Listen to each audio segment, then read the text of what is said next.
Glória a Deus. Meus irmãos, eu quero cumprimentá-los com a paz do Senhor, amém?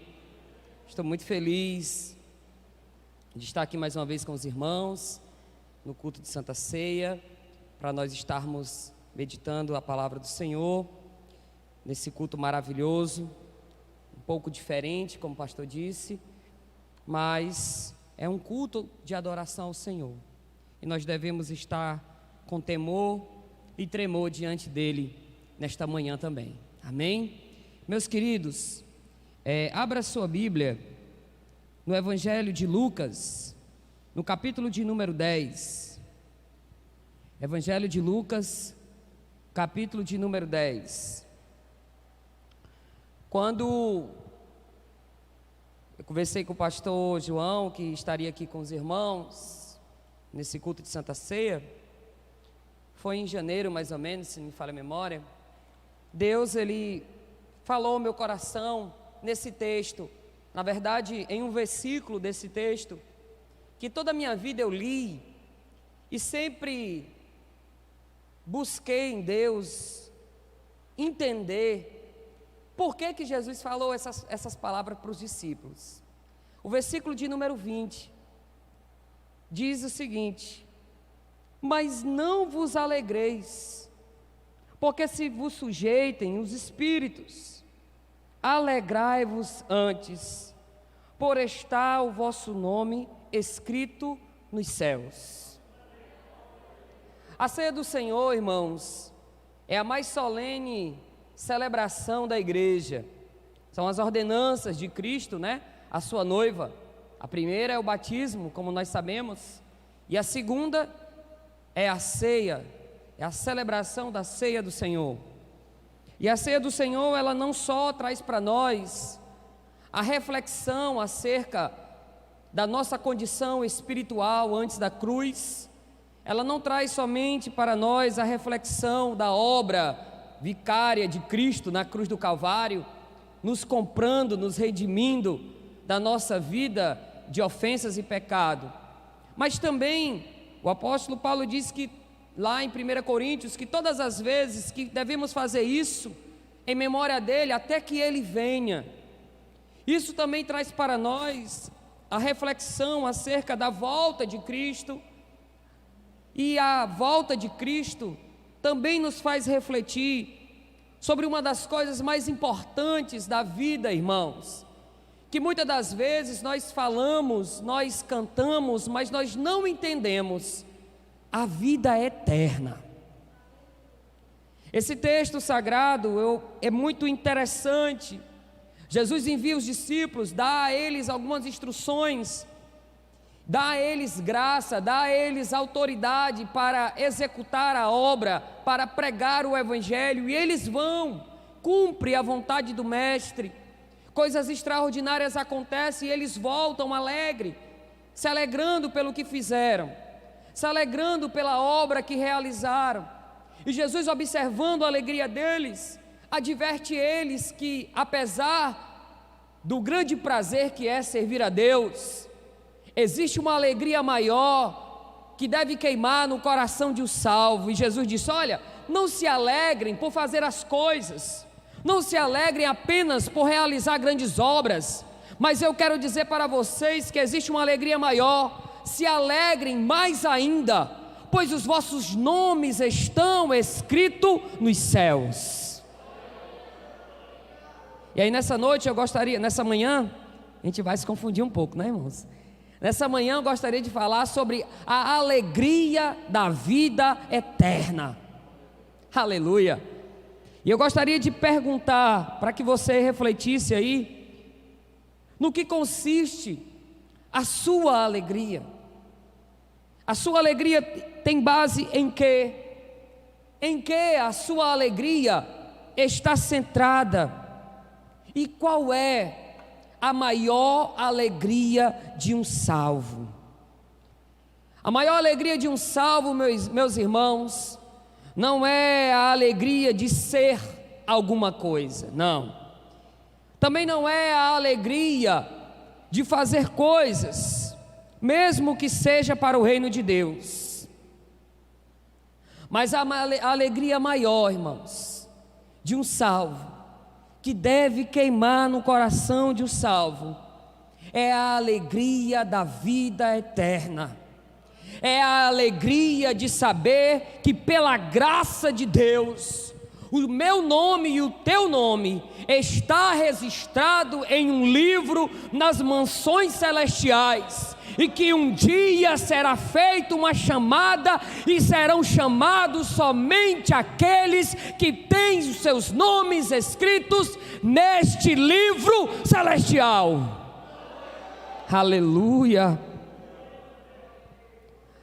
Porque a maior glória de um cristão, a maior glória de um salvo, irmãos, não consiste naquilo que ele faz para Deus, mas a maior alegria e a maior glória de um salvo consiste naquilo que Deus fez em nós. E o que foi que Deus fez em nós? Ele nos tirou da morte espiritual que nos encontrávamos e nos deu vida eterna através do seu Filho Jesus Cristo. Aleluia, aleluia. Entretanto, irmãos, apesar disso ser a grande verdade do Evangelho, parece que muitos esquecem desta alegria da vida eterna. E parece, irmãos, que o conceito de vida eterna fica apenas em algo para se desfrutar no futuro, que para muitos é preferível que esse futuro seja bem distante. Provavelmente, irmãos, devido ao falso evangelho pregado em nossos dias, que nos promete viver o melhor desta terra, que diz que o melhor de Deus está por vir. Eu não reconheço tal evangelho, porque eu entendo pelas Escrituras que o que Deus tinha de melhor já veio, foi Jesus Cristo. Não tem nada melhor de Deus para nós, não vem mais nada melhor do que isso, porque Deus caprichou quando nos adquiriu na cruz do Calvário. Ele deu o seu Filho unigênito por nós.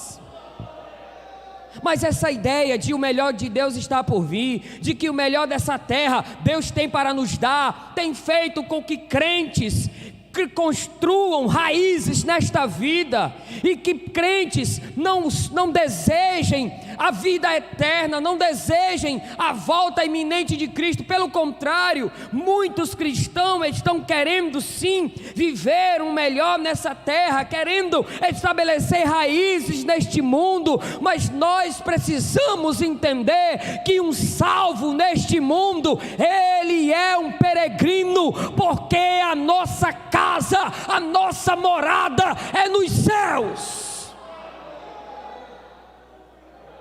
Ele disse: eu estou indo preparar o lugar, porque na casa de meu pai tem muitas moradas. Mas não se preocupem, que eu voltarei e levarei vocês comigo, para que aonde eu estiver, estejais vós também. Meus irmãos, cortemos as raízes com esta vida, porque a nossa casa é nos céus, as moradas de um salvo é nos céus. E isso, irmãos, é o resultado. Esta ideia de permanecer nesta vida, de estabelecer morada permanente nesta vida. Há pessoas que preferem: eu espero que Jesus demore mais um bom tempo para vir, porque eu tenho que terminar a faculdade, porque eu ainda nem casei, eu nem tenho filhos, eu ainda não construí um patrimônio. Meus irmãos, se esperarmos Cristo só nesta vida, nós somos os mais miseráveis. A vida eterna é muito mais gloriosa do que um diploma de uma faculdade. A vida eterna é muito mais gloriosa do que filhos, do que casamentos, do que patrimônios. Porque vida eterna é vida em abundância. Vida eterna é vida em abundância. Aleluia! Jesus disse aos discípulos: não vos alegreis somente por estas coisas, mas se alegrem, pois vossos nomes estão escritos nos céus. E essa afirmação, meus irmãos, ela diz algumas coisas para nós. E a primeira coisa que o Espírito Santo ministrou na minha alma, sobre o que essa afirmação diz para mim, porque ele falou comigo primeiro, é que Jesus, por meio destas palavras, ele está falando da nossa condição antes dos nossos nomes estarem lá. Por que devemos nos alegrar? Porque a nossa condição antes deste registro celestial era uma condição terrível. Porque o que a Bíblia diz acerca da nossa condição antes da cruz, antes do encontro com Cristo? Está escrito em Efésios, capítulo de número 2, verso de número 1, que a nossa condição antes de ter o nome escrito no livro da vida, nós estávamos mortos. Esta era a nossa condição, a condição de morte. Estávamos mortos, separados, desligados, apartados, destituídos de um relacionamento com o Criador, por causa das nossas ofensas, por causa do nosso pecado. Mas no verso de número 2, Paulo vai dizer ainda mais acerca da nossa condição antes deste registro. Ele vai dizer, irmãos, que nós éramos filhos da desobediência. No verso 3 do capítulo 2 de Efésios, Paulo continua falando sobre a nossa condição, que nós andávamos segundo os desejos da nossa carne, cumprindo a vontade da carne e dos nossos pensamentos carnais. E por causa disso, o apóstolo Paulo, inspirado por Deus, diz que Deus tinha eu e vocês como filhos da ira. Mas no verso de número 4, irmãos, o apóstolo Paulo, ele traz para nós a boa notícia do Evangelho, aleluia. Porque nas palavras de Paulo, ele traz para nós uma mensagem de esperança e de alívio, mesmo diante da nossa condição caída e morta. O apóstolo Paulo diz assim, que apesar de nós sermos filhos da ira, que apesar de nós andarmos cumprindo o desejo da carne, dos nossos pensamentos, apesar de nós andarmos no caminho da desobediência e por isso estarmos mortos, desligados e destituídos da glória de Deus, mas o apóstolo diz o seguinte, versículo de número 4, mas Deus, que é riquíssimo em misericórdia, aleluia, com muito amor, não é pouco, é muito amor, com muito amor com quem nos amou, estando nós, verso 5, ainda mortos em nossas ofensas e pecado, Ele nos vivificou com Cristo, pela graça sois salvos, aleluia, louvado seja o nome do Senhor. Pelo menos 3 coisas interessantes sobre a vida eterna, Paulo diz no versículo 4 e 5 de Efésios. Primeiro, ele diz que por causa das misericórdias de Deus, porque vida eterna é uma ação da misericórdia de Deus, ou seja, misericórdia é Deus não nos dar aquilo que nós merecíamos, porque o que nós merecíamos por causa do pecado, nós merecíamos a condenação eterna, mas Deus foi misericordioso conosco e não nos deu o que merecíamos. Segundo, também nesse texto, a vida eterna é a consequência do amor de Deus. Porque temos vida eterna, meus irmãos, porque Deus nos amou primeiro. Vou dizer de novo, por que temos vida eterna? Porque Deus nos amou primeiro. 1 João capítulo 4 verso 19, nós amamos porque Ele nos amou primeiro. Não havia condições de irmos primeiro a Ele, porque nós estávamos mortos. Não havia condição de nós buscarmos primeiro a Ele, porque nós estávamos mortos. Então Ele veio a nós com o seu amor e nos deu vida eterna. eterna em seu Filho Jesus. Aleluia. Louvado seja o nome do Senhor. E tudo isso, irmãos, por nos amar. Você já parou para pensar? Você não era digno deste amor. Você era cheio de falhas. Ele te salvou e você continua tendo falhas, mas Ele não deixa de te amar nenhum dos dias desta vida, e nem deixará de nos amar em toda a vida eterna. É por isso, irmãos, que o apóstolo Paulo vai dizer, para mim é um dos textos mais gloriosos das Sagradas Escrituras, é Romanos, capítulo de número 5, verso de número 8. Porque Deus prova o seu amor para conosco, tendo Cristo morrido por nós, quando ainda éramos pecadores. Ninguém aqui precisa pedir prova de amor. É só você ler as Escrituras e você vai encontrar a prova do quanto Deus nos ama. É só você olhar para a cruz e você vai entender a grandeza do amor de Deus por nós. É só você olhar para o sangue de Cristo vertido na cruz, que nos redimiu, que nos comprou pela santa redenção, que rasgou a cédula que tinha contra nós. Aí você vai entender qual é a grandeza do amor dele. Ele não precisa te abençoar para provar que te ama. Ele não precisa realizar os teus sonhos para provar que te ama. Ele não precisa abrir portas para provar que te ama. Ele não precisa curar o enfermo para dizer que te ama. Na cruz está escrito: eu te amo.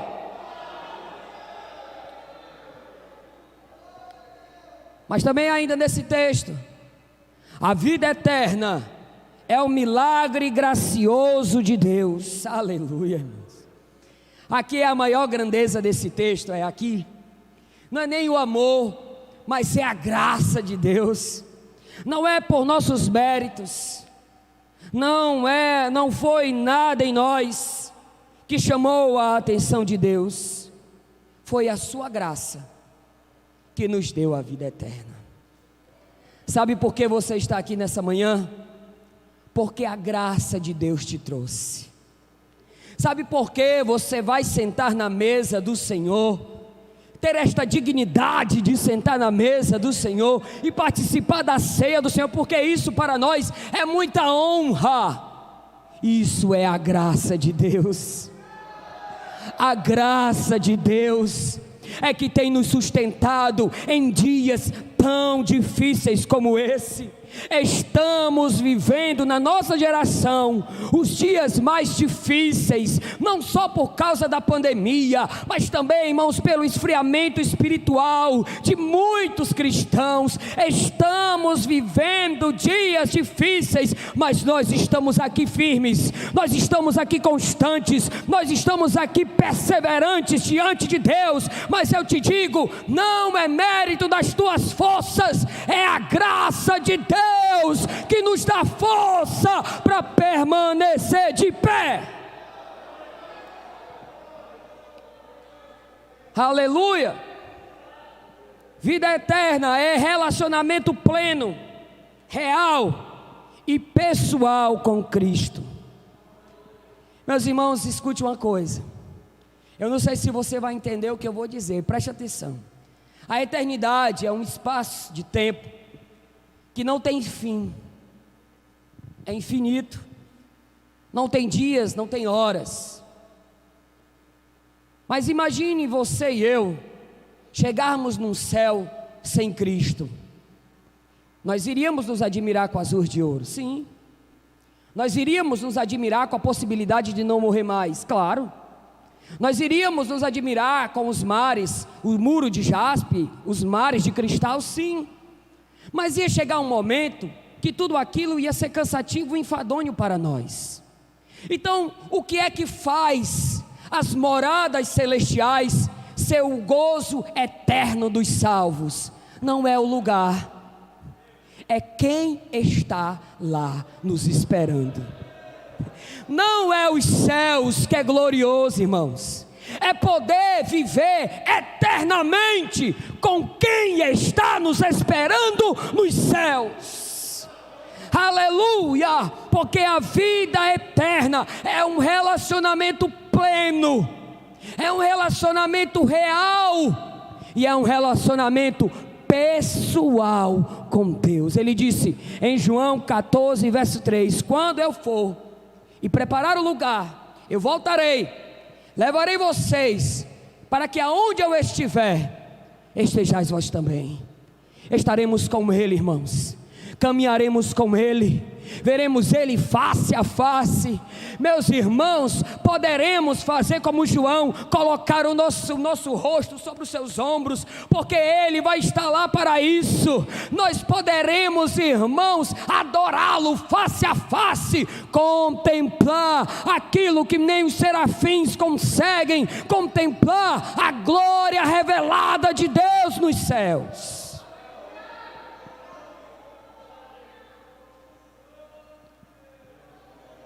Na vida eterna, irmãos, nós desfrutaremos da companhia eterna de nosso Deus.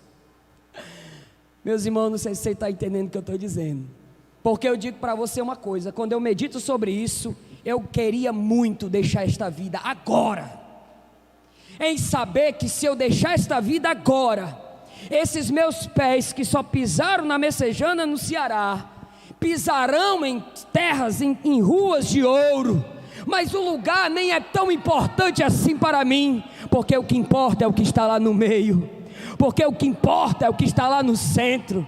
Eu me lembro, irmãos, que quando eu estava me despedindo do Jonatas, na UTI, naquele dia tão tenebroso, as minhas últimas palavras para ele foi esta: meu filho, daqui a pouco tu passarás por um grande portão, tu pisarás com os teus pés em uma rua de ouro, tu verás à tua direita um rio de cristal, à tua esquerda um muro de jaspe, mas tu não se ocupa com estas coisas, porque lá no meio tem algo mais excelente, tem um grande trono, onde o nosso Deus está sentado. Filho, vai até Ele, dá um abraço nele e fica com Ele, porque é assim que acontece. Jesus disse ao ladrão que morreu com Ele na cruz: ei homem, hoje mesmo estarás comigo no paraíso. O crente deixa essa vida e hoje mesmo ele entra nas mansões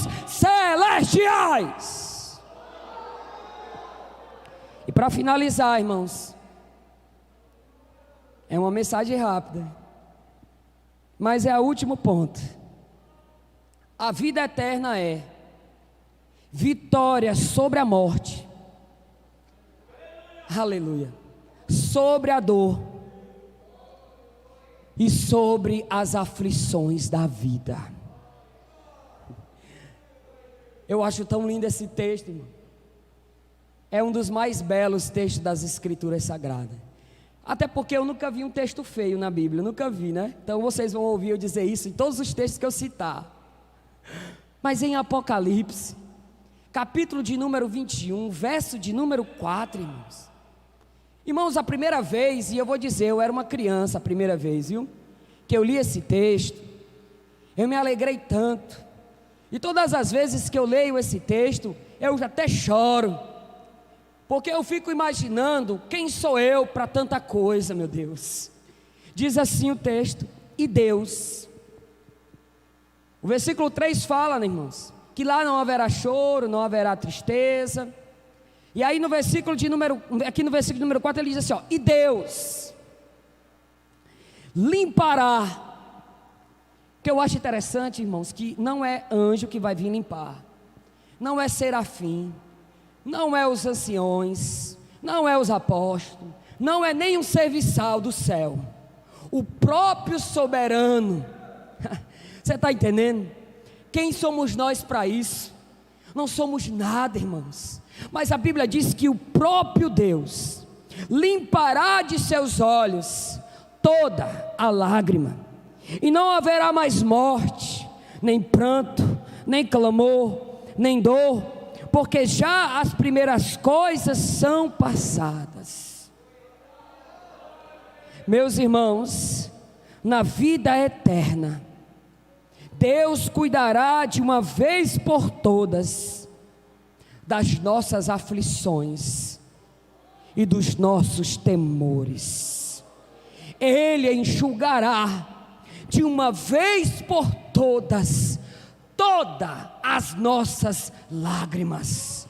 Eu não sei quantas lágrimas você tem derramado até aqui, mas chorar faz bem. Pode continuar chorando, porque haverá um dia que o próprio Deus, Ele enxugará todas as nossas lágrimas. E não só isso, e não haverá mais a morte, e não haverá mais a dor, e não haverá mais o medo, porque Deus, o Senhor, Ele faz novas todas as coisas.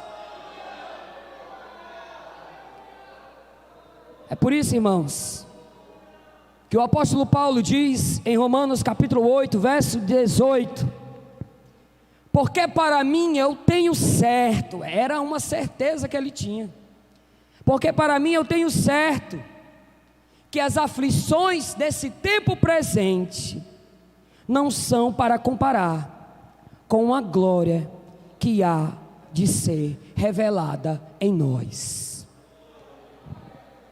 Terminei a mensagem, vou falar igual Orisvaldo, fechei a Bíblia, porque aí pronto, acaba a pregação. Escute: pois eu tenho certo, não esqueça desta palavra, que as aflições deste tempo presente não se podem comparar com as glórias que hão de ser revelada a nós. O tempo pode ser difícil como for, a pandemia pode estar ceifando muitas vidas, a pandemia pode estar, irmãos, lançando medo em muitos corações, mas eu quero trazer uma palavra nesta manhã de Deus, a mesma que Ele disse para Jairo, quando as esperanças pareciam ter chegado ao fim. Alguém disse: Jairo, não incomode mais o mestre, a tua filha morreu, mande ela embora. Jesus olhou para Jairo, e Jesus olha para você nesta manhã, diante desta situação que nós estamos vivendo, de falta de esperança. O Senhor te diz nesta manhã: não temas, crê somente, porque dias melhores de lá subir de Cantaramanai, Deus tem preparado para nós. Não temais as aflições do tempo presente, porque coisas maiores Deus tem preparado para nós. Porque nem olhos viram, nem ouvidos ouviram, e jamais penetrou em coração de homem algum aquilo que Deus tem preparado para aqueles que o amam. Deus tem coisas grandes aguardando a nós. Não percam a esperança, não percam a fé. Os templos vão fechar, mas os céus continuam abertos. Alabancho de Cantaramanai. O Senhor continua vivo, o Senhor continua pelejando pela noiva. Eu agradeço a oportunidade, no nome de Jesus.